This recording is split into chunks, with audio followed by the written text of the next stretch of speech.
आज की इस क्राइम स्टोरी में हम चर्चा करेंगे एक ऐसे अपराधी की जिसने 20 से ज्यादा औरतों के साथ रेप किया और उनकी हत्या की, जो 3 से 4 बार पुलिस की कस्टडी से फरार हुआ, जिसे माननीय न्यायालय के द्वारा फांसी की सजा सन 2006 में सुनाई गई थी, लेकिन आज तक उसे फांसी की सजा नहीं दी जा चुकी है।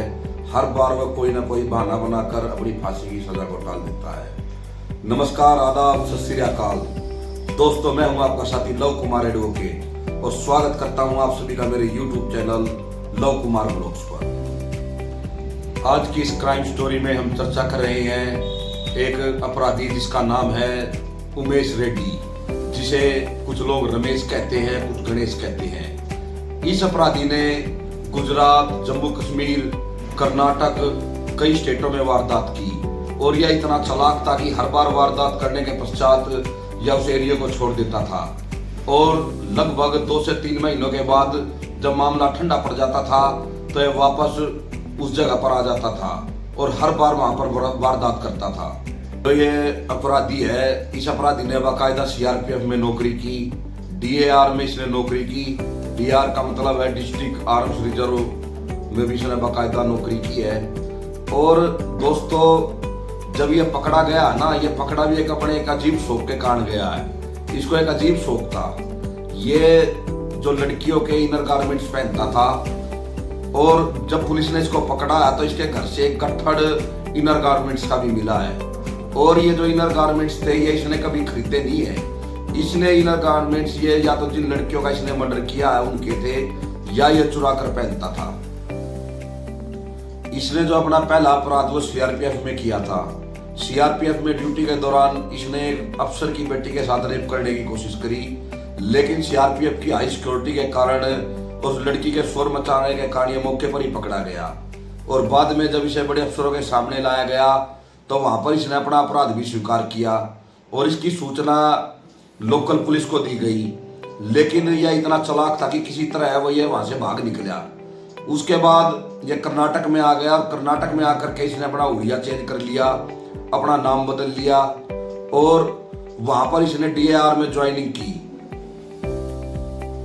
DAR में जब यह नौकरी कर रहा था तो तब इसने एक लड़की के साथ रेप करने की कोशिश की और जब यह उस लड़की के साथ जोर जबरदस्ती कर रहा था तो उस लड़की के हाथ में एक पत्थर आ गया और उसने वो पत्थर इसके मुंह पे मारा और जब इसको चोट लगी तो वह लड़की किसी तरह से वहां से भाग निकली।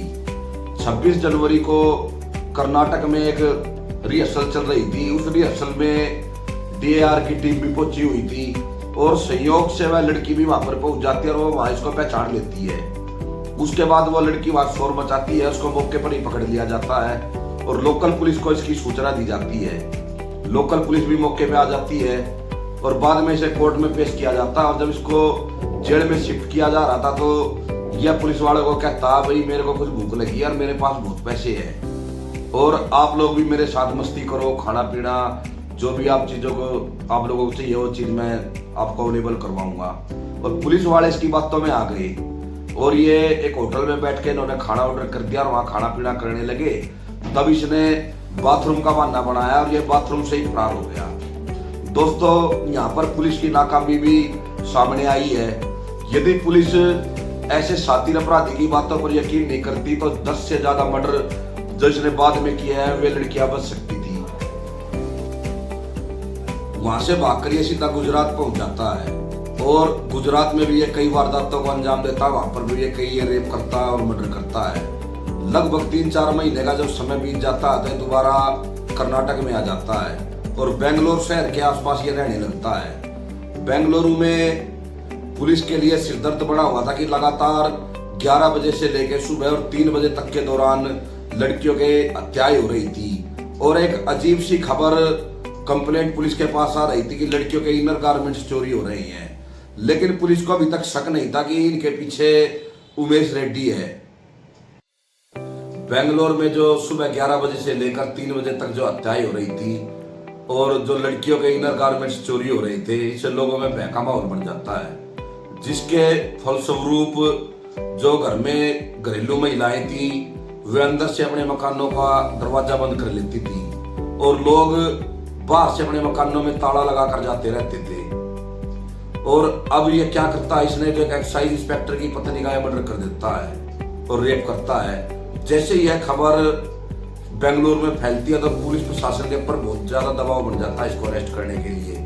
लेकिन अभी तक पुलिस को यह नहीं पता था कि इन हत्याओं के पीछे उमेश रेड्डी है। अपने इस अजीब शौक के कारण जो यह लड़कियों के जो इनर गारमेंट्स पहनता था उनकी चोरी करने के लिए एक मकान की छत पर चढ़ जाता है। अब लोग इतने ज्यादा सतर्क हैं, इतना ज्यादा भय बना हुआ है, जो सिलसिलेवार हत्याएं हो रही है उससे लोगों में डर था। और जब ये एक मकान की छत पर चढ़ा होता है कपड़े चोरी करने के लिए, तो जो नीचे मकान में जो मकान मालिक था या लोग रहते थे उनको शक हो जाता कि छत पर कोई है। और जैसे ही वह छत पर जाने लगते हैं तो डर कर मकान की छत से छलांग लगा देता है। और ज्यादा हाइट होने के कारण जब गली में कूदता तो उसके पैर में चोट लग जाती है और ये भाग नहीं पाता। तब स्थानीय लोग इसे पकड़ लेते हैं और पुलिस को बुला लेते हैं। जब पुलिस आती है तो इसको थाने में ले जाया जाता है और यह अपना नाम रमेश बताता है। लेकिन जब पुलिस के साथ सख्ती से पेश आती है तो यह बताता है कि मैं उमेश रेड्डी हूँ। उसके बाद पुलिस इससे इंक्वायरी करती है। पुलिस जब इससे इंक्वायरी करती है उसको पकड़कर इसके घर पर लेकर जाती है तो पुलिस को वहां पर एक गट्ठड़ लड़कियों के इनर गारमेंट्स का मिलता है। और जब इससे सख्ती से पेश आती है तो यह बताता है कि जहां तक इसे याद है ना, इसने 20 से ज्यादा लड़कियों का रेप किया और उनका मर्डर किया है। जब इससे वजह पूछी जाती है भैया आप इन लड़कियों का मर्डर और रेप क्यों करते हो, तो ये बताता है ऐसा करने में मुझे मजा आता है। बाद में पुलिस जब इसकी बातों के आधार पर तफ्तीश करती है तो 9 केसों को पुलिस ट्रेस कर पाती है और इसे बेंगलोर जिला न्यायालय में पेश किया जाता है, जहां पर न्यायालय से फांसी की सजा सुनाता है। उसके बाद हाई कोर्ट में अपील जाती है जहां से सिर्फ इसकी फांसी की सजा बरकरार रखी जाती है। और हाई कोर्ट से फांसी हो जाने के पश्चात मामला सुप्रीम कोर्ट में पहुंचता है और सुप्रीम कोर्ट की जो सिंगल बेंच है वो इसकी फांसी की सजा पर मोहर लगा देती है। बाद में सेकंड बेंच में अपील जाती है और सेकंड बेंच के अंदर जो 2 जज है, एक जज इसकी फांसी की सजा का समर्थन करता है और एक इसकी उम्र कैद की सजा की कहता है। लेकिन जब दोनों जजों में सहमति नहीं बढ़ पाती तब मामला सुप्रीम कोर्ट की जो 3 जजों की बेंच है उसमें जाता है और वहां पर इसकी फांसी की सजा पर मोहर लगा दी जाती है। इसके बाद मर्सी पिटीशन दया याचिका फाइल की जाती है। श्री रामनाथ कोविंद जी जो उस समय राष्ट्रपति जी थे उनके पास जाती है और लगभग 6 महीने के पश्चात राष्ट्रपति जी के द्वारा भी इसे फांसी की सजा घोषित की जाती है, इसे फांसी मिलनी चाहिए। उसके बाद यह फिर एक नया दाव खेल देता है।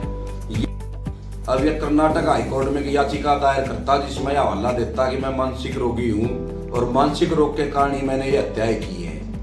लेकिन कर्नाटक हाईकोर्ट के द्वारा इसकी फांसी की सजा बरकरार रखी जाती है।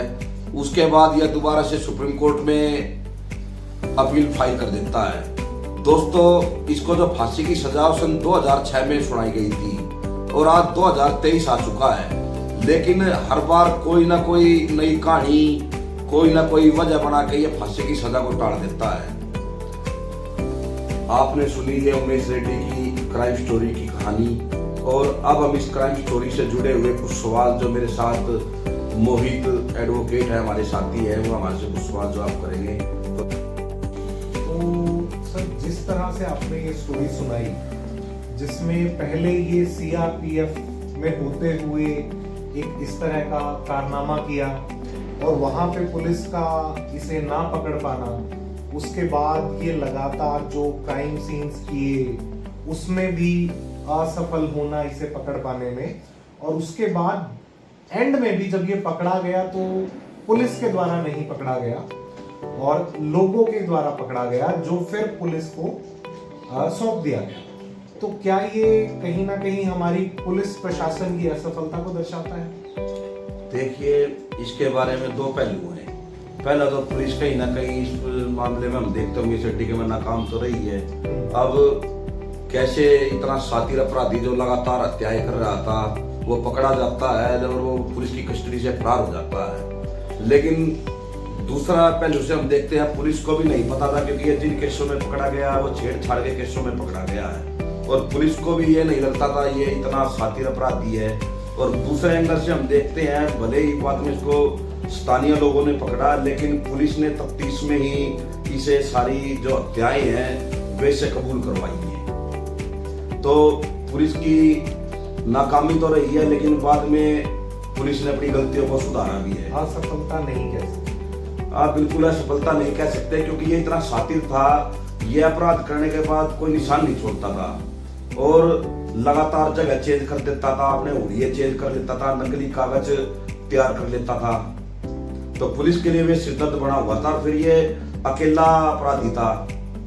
तो पुलिस के लिए भी कहीं ना कहीं ऐसे अपराधी को ट्रेस कर पाना एक बहुत बड़ी जिम्मेवारी और परेशानी रहती है।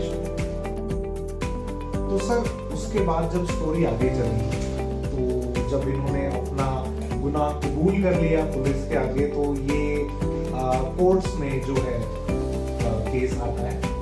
कोर्ट्स में जहां पे इसे बेंगलोर में सेशंस के द्वारा फांसी की सजा दी जाती है, जो ऊपर कर्नाटका हाई कोर्ट में बरकरार रखी जाती है। सुप्रीम कोर्ट में भी जाके फर्स्ट, सेकंड और देन थर्ड बेंच, वहां जाके वो सजा बरकरार रहती है। और फिर हमारे माननीय राष्ट्रपति जी के द्वारा भी अपील खारिज कर दी जाती है। तो सर 2006 से 2023 तक 17 साल इस बात को हो गए हैं। तो क्या ये हमारी न्याय प्रशासन पे भी कहीं सवाल उठाता है कि सजा का ना हो पाना, फांसी दिए जाने के बाद भी? देखिए वही चीज पे फिर दो पहलू आ जाते हैं जी। पहला पहलू तो ये है, जो इस तरह के जो अपराधी है, इस तरह की जो मानसिकता के लोग हैं, जो औरतों के साथ रेप करते हैं, उनकी हत्या कर देते हैं, ऐसे आदमी समाज के लिए जहर है, कलंक है। ऐसे आदमियों को जल्द से जल्द समाज से दूर कर देना चाहिए। दूसरा पहलू ये है कि जो भारतीय न्यायपालिका का जो सिस्टम है, जो हमारे देश का संविधान है, वो हर व्यक्ति को अपना पक्ष रखने का हक देता है। और जो उमेश रेड्डी है, इसने भी जो कॉन्स्टिट्यूशनल जो प्रोविजन है हमारे देश के, उनको फॉलो किया है। अब बेंगलोर सेशन न्यायालय के द्वारा इसे फांसी की सजा सुनाई गई थी।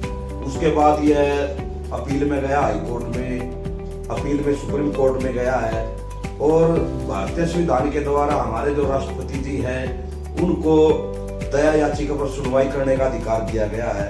तो यह दया याचिका के लिए राष्ट्रपति साहब के पास भी गया है। इसने जो भारतीय संविधान के द्वारा जो अवसर दिए गए हैं, इसको उनका बखूबी से फायदा उठाया है। लेकिन इसके अपराध इतने गंभीर है कि इसकी फांसी की सजा बरकरार बनी हुई है, और जल्द ही माननीय न्यायालय के द्वारा इसे जल्द से जल्द फांसी की सजा इसको दी जाएगी, ऐसी हम कामना करते हैं। अब एक सवाल आप लोगों से, तो जिस प्रकार न्यायपालिका द्वारा उमेश रेड्डी की सजा बरकरार रखी गई, क्या आप लोग उससे सहमत हैं? हमें कमेंट करके अपनी राय जरूर